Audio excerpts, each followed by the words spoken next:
नमस्कार। अगला सैम हिंदी कक्षा में मैं सुनीति मिश्रा आप सबका हार्दिक स्वागत करती हूँ। तो बच्चों, आजकल हम पढ़ रहे हैं कक्षा 8 की धुरवा और आज मैं पढ़ाने जा रही हूँ उसका 16वां पाठ, बूढ़ी अम्मा की बात। एक था किसान, गोमा मोरी नाम था उसका। बहुत अच्छी कहानी है ये। गुजर बसर लायक खेती थी उसकी।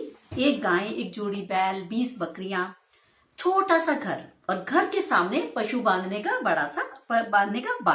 बाड़ा क्या होता है? जहां पर एक जैसे बाड़ लगा के ना वो बना देते हैं जिससे कि पशु बाहर ना जा पाए। तो उसने बाउंड्री जैसी। 3 साल से वर्षा बहुत कम हुई थी, ना फसलें हुई थी ना चारा। और इस बार भी क्या हुआ कि वर्षा आषाढ़ जो है सूखा रह गया था।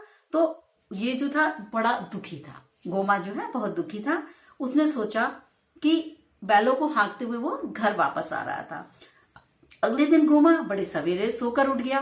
गाय बैल बकरियों को बाड़े से निकाला। उसकी पत्नी बकरियों को घेर कर उन्हें चराने चली गई।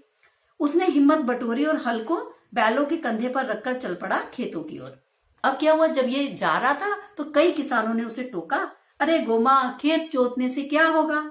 वर्षा के तो कोई आसार नहीं है, यानी वर्षा की तो कोई आशा है नहीं, तो खेत जोतने से क्या बात बनेगी? ये सुन के इसका मन भी डामाडोल हो गया। मतलब ये भी सोचने लगा, कंफ्यूज हो गया कि हाँ, वर्षा तो होनी नहीं है, तो मैं खेत जोतूं या नहीं जोतूं। फिर भी कुछ सोच के खेत पे पहुंच गया। आकाश की ओर देखा तो सूरज तो बहुत तेज था, आग के गोले की तरह जल रहा था। धरती को भी इसने देखा। अब क्या होता है, खेतों में गहरी चौड़ी दरारें पड़ गई थी। दरारें कब पड़ जाती हैं? जब बारिश नहीं होती ना, तो जो जमीन में क्रैक्स पड़ जाते हैं। अब इसने बैलों की दशा देखी तो वो बड़ा चिंतित हुआ।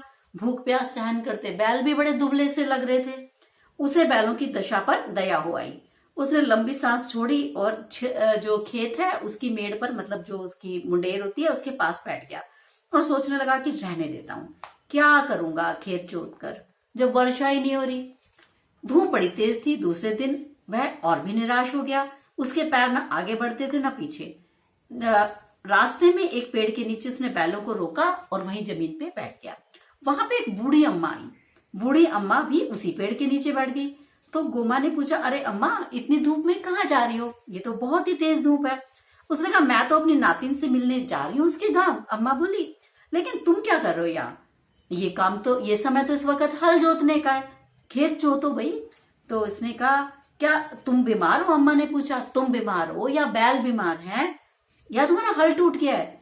गोमा बोला, नहीं अम्मा, ना तो मैं बीमार ना मेरे बैल बीमार, हल भी ठीक है, पर मेरी हिम्मत टूट गई है। देखो, तुम जानती हो ना, 3 साल से ठीक से वर्षा नहीं हो रही, तो इस वर्ष भी ये हाल है, तो मैं खेत जोत के क्या करूंगा? बूढ़ी अम्मा बोली, देखो, वर्षा तो तुम्हारे हाथ में नहीं है, पर ये तो प्रकृति पे निर्भर है, लेकिन तुम्हारी अपनी मेहनत तो तुम्हारे हाथ में है ना। प्रकृति को उसका काम करने दो, तुम अपना काम करो।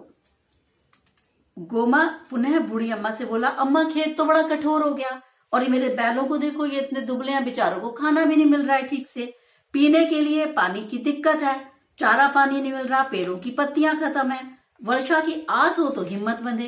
बूढ़ी अम्मा बोली, बेटा, तुम निराशा की बात क्यों करते हो? पेड़ों की बात तुमने खूब कही। अब जब तुम खुद ही पेड़ काट देते हो तो पेड़ ही नहीं होंगे तो पत्तियां कहां से आएंगी? और यदि पेड़ होते तो वर्षा भी अच्छी हो जाती। जब तुमने जंगलों की कटाई खुद ही कर रहे हो और हरियाली को खुद ही खत्म कर रहे हो, तो किस प्रकार से वर्षा होगी? आप जानते हो ना, पेड़ जितने कटते जाते हैं वर्षा उतनी ही कम होती चली जाती है, क्योंकि पेड़ अपने अंदर से पानी को पीकर कंज्यूम करके रखते हैं। तो उसने कहा, अच्छा तुम माने, फिर भी कहा, माने तू निराश मत हो, खेत में हल चला और हाँक जोत कर इसको बोने के लिए तैयार करो। खैर, अम्मा ने मुस्कुराकर गोमा की हिम्मत बंधाई। ये लकड़ी टेकती हुई अम्मा तो चली गई। वैसे तो गोमा का मन पहले बहुत निराश था, पर पता नहीं क्यों बूढ़ी अम्मा की बातों से उसको थोड़ी आशा बनी। अगले दिन पूरे उत्साह से उसने खेत जोतना शुरू किया। खूब अच्छी तरह 4 दिन तक हल चलाया। खेत खूब अच्छी तरह तैयार हो गए। गोमा अपना काम करके बड़ा खुश हुआ। बैलों को हाँकते हुए घर की तरफ चल पड़ा और पूरी राह वह गुनगुनाता रहा। उस रात उसे नींद भी बड़ी अच्छी आई। 4 दिन की कड़ी मेहनत के कारण वह निढाल होकर सोया। सवेरे जब वह सोकर उठा तो गाय रंभा रही थी, बकरियां मिमिया रही थी। सवेरे सवेरे अपने पशुओं की ये आवाजें सुनने के लिए उसके कान तरस गए। वह पुलक कर, यानी बड़ा खुश होकर उठा। उसकी पत्नी ने आंगन से आवाज लगाई, अजी सुनते हो, बाहर तो आओ, वर्षा होने वाली है। गोमा झटपट बाहर आया और उसने देखा मौसम तो बड़ा सुहाना हो गया, आसमान में बादल छाए हुए हैं। उसने बादलों को जी भर कर निहारा।